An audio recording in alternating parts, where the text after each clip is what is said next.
Au bord de l'eau. Chapitre 4. Page 143. Partie 30. Sagesse profonde suivit des yeux l'homme qui approchait en portant ses seaux. Assis dans le kiosque pour mieux l'observer, il le vit parvenir à sa hauteur et déposer son fardeau. Il demanda : « Dis donc, l'homme, qu'est-ce qu'il y a là-dedans ? » ?»« Du vin et du bon. »« Combien la seille ? » ?»« Franchement, révérend, vous voulez rire ? » ?»« Rire ? Rire de quoi, s'il te plaît ? » ?»« Ce vin que voici, je le porte pour le vendre exclusivement aux domestiques, serviteurs, porteurs de palanquins et employés qui travaillent au monastère. Le vénérable du temple a donné ses ordres. Si nous en vendons aux bonzes, nous serons tous punis. On nous retirera notre capital et nous serons expulsés de nos maisons. Car notre capital nous a été fourni par le monastère. Et nous habitons des maisons qui appartiennent aussi au monastère. Comment oserais-je, dans ces conditions, vous vendre du vin ? Ainsi vraiment, tu ne peux pas nous en vendre ? Non. Vous pouvez me tuer, mais je ne vous en vendrai pas. Nous n'avons pas l'intention de te tuer, non plus, mais voulons simplement te demander de nous vendre du vin. L'homme sentit que la situation se gâtait. Il reprit sa palanche et s'essaye et décampa.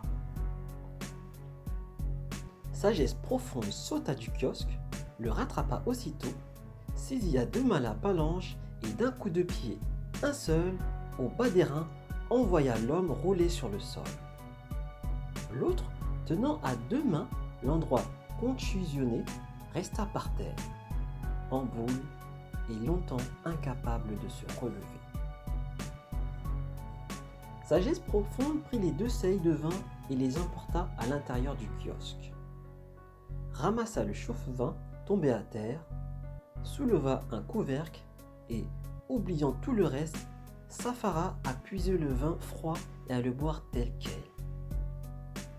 En peu de temps, il eut asséché tout un seau et s'écria alors : « Hé, l'homme, viens demain au temple te faire payer. » Le malheureux, qui se remettait à peine de sa douleur et craignait que le vénérable n'apprît la chose et ne lui supprimât ses moyens de subsistance, réprima sa colère et ravala son ressentiment. Comment eût-il eu outre l'audace de réclamer de l'argent ? Il prit le vin qui restait, le répartit en deux demi-seilles, mit la palanche sur son épaule, ramassa le chauffe-vin et descendit de la montagne si vite qu'on eût dit qu'il volait. Revenons à Sagesse profonde. Il resta assis dans le kiosque pendant une bonne partie de la journée. Le vin commença à faire son effet. Alors, il quitta le kiosque pour aller s'asseoir près des racines d'un pin. Mais les fumées du vin lui montaient à la tête encore plus furieusement qu'avant. Il dégagea donc ses épaules et son torse de son froc de moine, dont il noua les deux manches autour de ses reins. Exhibant son torse nu et couvert de tatouages et balançant largement les bras, il gravit la montagne. Comme il approchait peu à peu de l'entrée du monastère, deux bons portiers l'aperçurent de loin.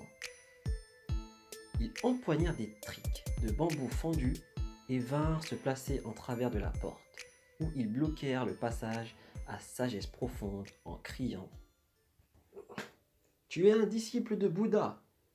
Comment peux-tu beuvailler sans vergogne et revenir presque ivre-mort ? Tu n'es pas aveugle ?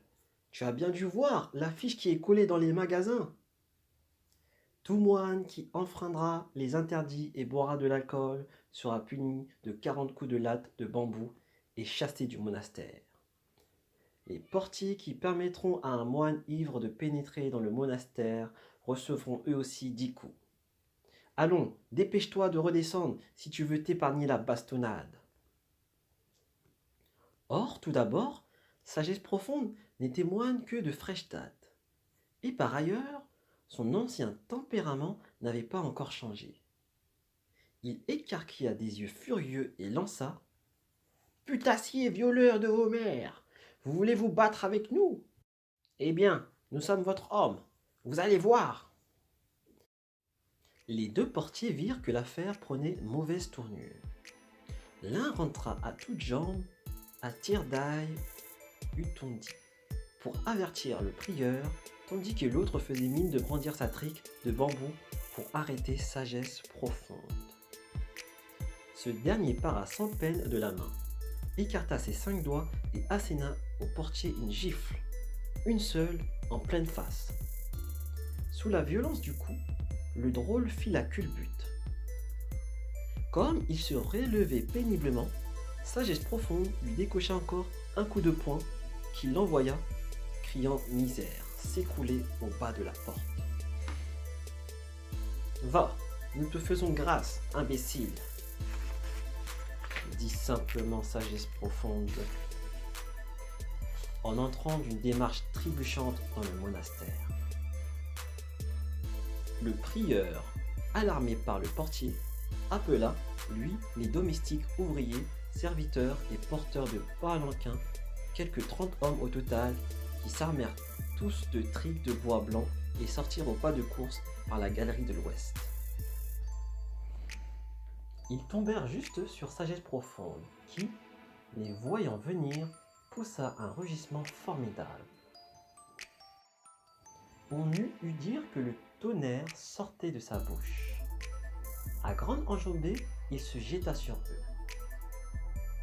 Tous les autres, ignorant d'abord qu'il fût un ancien officier de l'armée, ne tardèrent pas à voir avec quelle sauvagerie il se battait, et ils se replièrent précipitamment à l'intérieur de la salle des sutras, d'où ils fermèrent les portes coulissantes. Sagesse Profonde bondit sur les marches d'entrée. D'un coup de poing et d'un coup de pied, il fit céder les portes coulissantes. Ses 20 ou 30 adversaires étaient acculés. Sagesse Profonde s'empara d'un gourdin et, tapant dans le tas, les poussa hors de la salle. Cependant, le prieur affolé était allé avertir le vénérable qui, à l'annonce des événements, s'en vint en toute hâte aux abords de la galerie, suivi de 3 ou 5 acolytes. « Sagesse Profonde !» cria-t-il. « Point de violence !» Bien qu'il fût ivre, Sagesse Profonde reconnut la voix du vénérable. Il jeta son gourdin, s'avança pour saluer selon les rites, et désignant la galerie, expliqua. Sagesse Profonde a bu 2 bols de vin, mais n'a rien fait pour les provoquer. Ce sont eux et leurs renforts qui sont venus nous attaquer.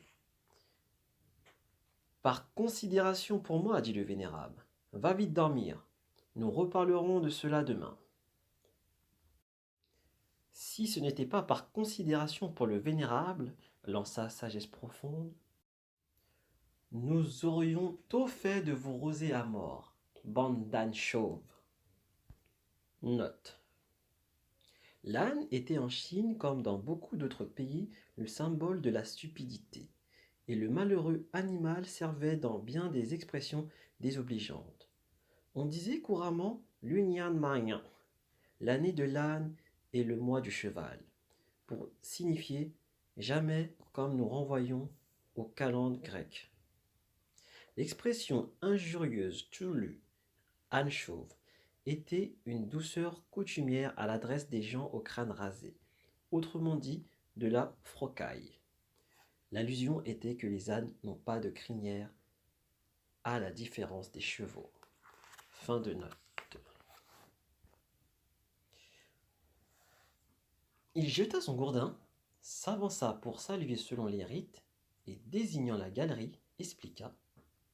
Sagesse Profonde a bu 2 bols de vin, mais n'a rien fait pour les provoquer. Ce sont eux et leurs renforts qui sont venus nous attaquer. Par considération pour moi, dit le vénérable, va vite dormir. Nous reparlerons de cela demain.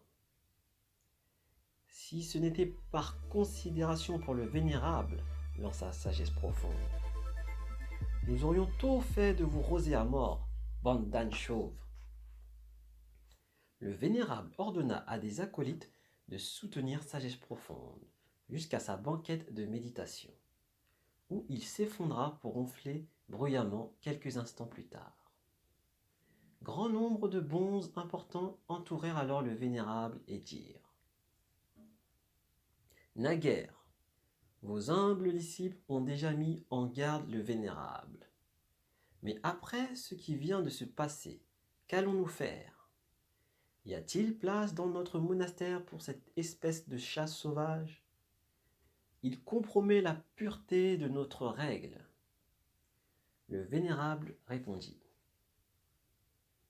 « Bien qu'évidemment certaines turbulences se soient produites aujourd'hui, plus tard cependant viendront les fruits directs d'un progrès spirituel. Par considération pour notre donateur le sous-directeur Zhao, pardonnons-lui donc pour cette fois.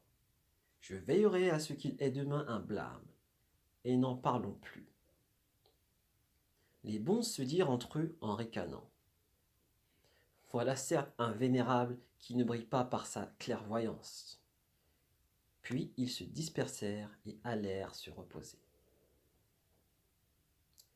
Le lendemain, après le petit déjeuner maigre, le vénérable envoya un acolyte chercher Sagesse Profonde dans la grande salle des moines, à l'endroit réservé à la méditation. Or, il n'était même pas encore levé. L'acolyte dut donc attendre qu'il se levât, le fit alors enfiler son froc de moine et pieds nus sortir tout courant de la salle. Quand il fut revenu de sa surprise, l'acolyte s'élança au dehors à la recherche de Sagesse Profonde qu'il découvrit, en train de chier derrière la salle du Bouddha. Il ne put réprimander un éclat de rire, attendit que Sagesse Profonde se fût lavé les mains et lui dit : « Le vénérable désire te parler. » Sagesse Profonde le suivit dans la salle de l'abbé. Le vénérable lui dit : « Sagesse Profonde, malgré tes origines militaires, notre donateur le sous-directeur Zhao t'a fait prendre la tonsure. Je t'ai moi-même imposé les mains en te dictant nos prescriptions. Et je t'ai dit : 1. De ne pas tuer d'êtres vivants. 2. De ne pas voler. 3. De ne pas forniquer. 4. De t'abstenir d'alcool. 5. De ne pas mentir. Ces 5 interdits constituent la règle de la vie des bonzes. Un homme qui a renoncé au monde doit avant tout s'abstenir d'alcool. Comment se fait-il donc qu'hier soir tu aies bu à être totalement ivre, que tu aies rosé les portiers, endommagé les portes laquées de rouge de la salle des sutras, mis en fuite à coups de gourdin les ouvriers et convers, en poussant des hurlements? Comment justifies-tu une telle inconduite ? » Sagesse Profonde s'agenouilla et dit humblement : « Désormais, nous ne le ferons plus. Puisque tu t'es fait moine, poursuivit le vénérable, comment as-tu pu d'emblée violer l'interdit concernant l'alcool et compromettre par surcroît la pureté de notre règle ? Si ce n'était par égard pour le sous-directeur Zhao, à coup sûr je te chasserais du monastère. À l'avenir, abstiens-toi donc de telles incartades. » Sagesse Profonde se releva et joignit les mains en promettant : « Plus jamais, plus jamais. » Le vénérable le retint dans la pièce et lui fit servir une collation. De nouveau, avec de bonnes paroles, il s'efforça de le convaincre. Il alla enfin chercher une tunique de toile fine et une paire de sandales dont il lui fit cadeau avant de le renvoyer dans la salle des moines. Quand on boit de l'alcool, on se garde d'aller jusqu'au bout de ses possibilités. C'est un dicton connu. L'alcool peut tout arranger, mais l'alcool peut tout gâcher. Et s'il est vrai qu'un pleutre peut devenir brave simplement sous l'effet de l'alcool, on en imagine l'action sur un homme de fort tempérament.